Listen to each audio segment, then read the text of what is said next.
Hello, this is Justin Leclue, and I'm just here to give some previews of the last 4 Patreon episodes that we did. As per usual, you can become a Patreon subscriber by going to patreon.com/theimportantcinemaclub, and it's $5 a month to get 4 exclusive episodes every month and a whole back catalog of every Patreon episode we ever did. First off, we have a little preview here of the episode that we did on Robert Zemeckis and his film Who Framed Roger Rabbit. Yeah, and I don't know, it's crazy because I think this is maybe the best blockbuster of the 80s. Yes. Yeah. Whoa, Batman's in there, though. Yeah, I know. Oh my God. I know. Shocking. It is like what it sets out to be, which is a noir film with cartoons.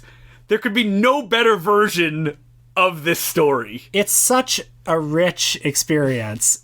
Not only the fact that every shot is so dense, not even just the shots with cartoons in them, but every shot of the movie, there's so much going on. Just the economical storytelling.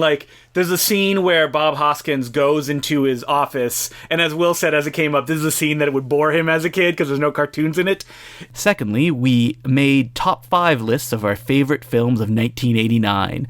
Some of them won't be a surprise, but I think some will actually shock you. Are Tango and Cash celebrities in this world? Would they be on the front page of the newspaper? What does he think, he's Rambo or something like that? That reminds me of a joke in Osmosis Jones. When after Osmosis Jones gets fired, on the front page of the newspaper is loser cop fired.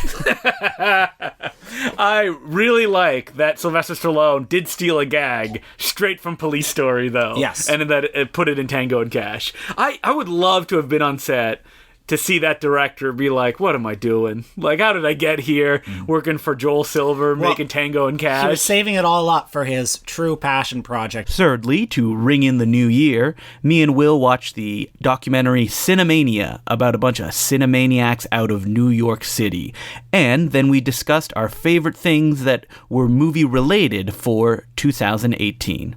Guys like us, we look at it and say, there but for the grace of God, go on. It's like a horror story. Like this could happen at some point down the line. And there was one guy in particular who was really bothering me. You were looking in a mirror. You were like, I hate this guy. I hate him. And I was like, and then you had a moment of sobriety and you went I guess I just kind of see myself in him physically as well as... That could absolutely be. And I can tell, okay, all of these guys totally think they're Woody Allen. And then 30 minutes into the movie, one of the guy goes, I see myself as a Woody Allen type. Yes, because Woody Allen, before he became synonymous with pedophilia, Woody Allen was the absolute last resort of the beta male hoping to one day have sex. And finally, me and Will and our partners had a few drinks and watched some movies over the Christmas holiday.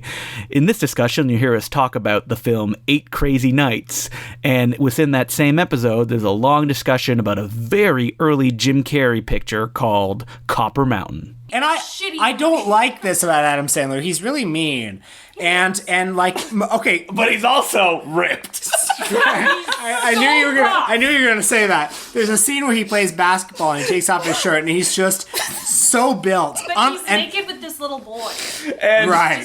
He's also disturbed. But it's not even the joke is that he's ripped and that he's good at basketball because we watched him do it for 15 minutes. It's not a joke. And like most comedians, like comedians, you're not supposed to feel inferior to, right?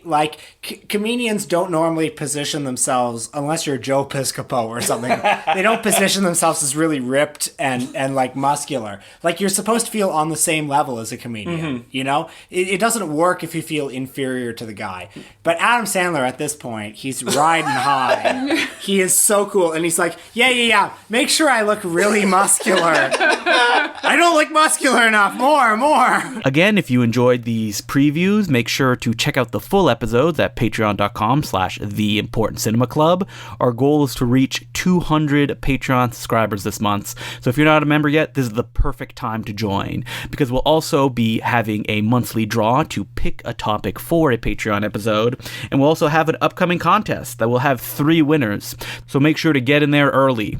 And if you're a super fan or love receiving printed materials in the mail, I also write a monthly Important Cinema Club newsletter that for $10 a month, you will not only get all the Patreon episodes that me and Will have recorded, but I will also send you an exclusive 8-page newsletter filled with original material. Make sure to subscribe before the beginning of the month to get the next month's issue. Thanks again for listening.